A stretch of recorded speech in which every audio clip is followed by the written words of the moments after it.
San Agustín, obispo de Hipona y doctor de la Iglesia.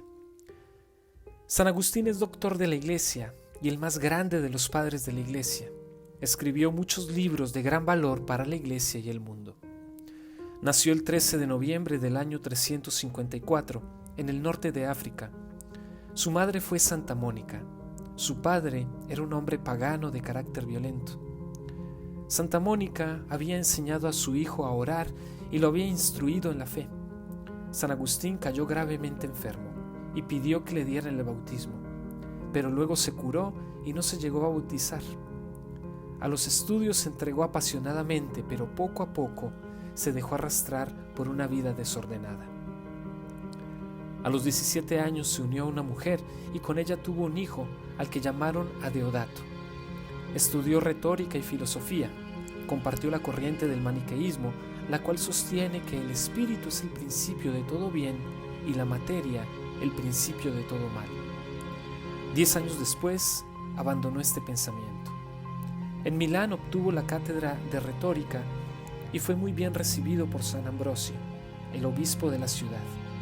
Agustín, al comenzar a escuchar sus sermones, cambió la opinión que tenía acerca de la Iglesia, de la fe y de la imagen de Dios. Santa Mónica trataba de convertirle a través de la oración. Lo había seguido a Milán y quería que se casara con la madre de Adeodato, pero ella decidió regresar a África y dejar al niño con su padre. Agustín estaba convencido de que la verdad estaba en la Iglesia, pero se resistía a convertirse. Comprendía el valor de la castidad, pero se le hacía difícil practicarla, lo cual le dificultaba la total conversión al cristianismo. Él decía: lo haré pronto, poco a poco, dame más tiempo.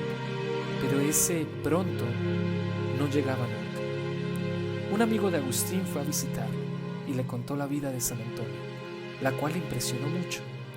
Él comprendía que era tiempo de avanzar por el camino correcto. Se decía: ¿hasta cuándo? ¿Hasta mañana? ¿Por qué no hoy? Mientras repetía esto, oyó la voz de un niño de la casa vecina que cantaba: toma y lee, toma y lee. En ese momento le vino a la memoria que San Antonio se había convertido al escuchar la lectura de un pasaje del Evangelio. San Agustín interpretó las palabras del niño como una señal del cielo. Dejó de llorar y se dirigió a donde estaba su amigo, que tenía en sus manos el Evangelio. Decidieron convertirse y ambos fueron a contar a Santa Mónica lo sucedido, quien dio gracias a Dios. San Agustín tenía 33 años. San Agustín se dedicó al estudio y a la oración, hizo penitencia y se preparó para su bautismo. Lo recibió junto con su amigo Alipio y con su hijo Adeodato. Decía a Dios: demasiado tarde empecé a amarte. Y también: me llamaste a gritos y acabaste por vencer mi sordera. Su hijo tenía 15 años cuando recibió el bautismo y murió un tiempo después. Él, por su parte, se hizo monje, buscando alcanzar el ideal de la perfección cristiana. Deseoso de ser útil a la Iglesia, regresó a África. Ahí vivió casi 3 años sirviendo a Dios con el ayuno, la oración y las buenas obras. Instruía a sus prójimos con sus discursos y escritos.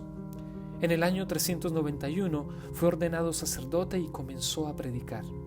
5 años más tarde se le consagró obispo de Hipona.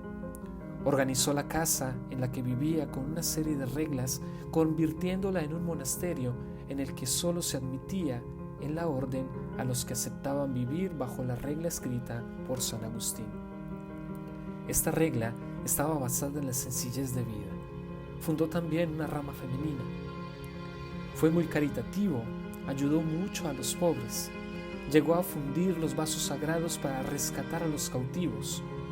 Decía que había que vestir a los necesitados de cada parroquia. Durante los 34 años que fue obispo, defendió con celo y eficacia la fe católica contra las herejías. Escribió más de 60 obras muy importantes para la Iglesia, como Confesiones y sobre la ciudad de Dios. Los últimos años de la vida de San Agustín se vieron turbados por la guerra. El norte de África atravesó momentos difíciles ya que los vándalos la invadieron, destruyéndolo todo a su paso. A los 3 meses, San Agustín cayó enfermo de fiebre y comprendió que ya era el final de su vida. En esta época escribió: quien ama a Cristo no puede tener miedo de encontrarse con Él. Murió a los 76 años, 40 de los cuales vivió consagrado al servicio de Dios. Murió el año 430.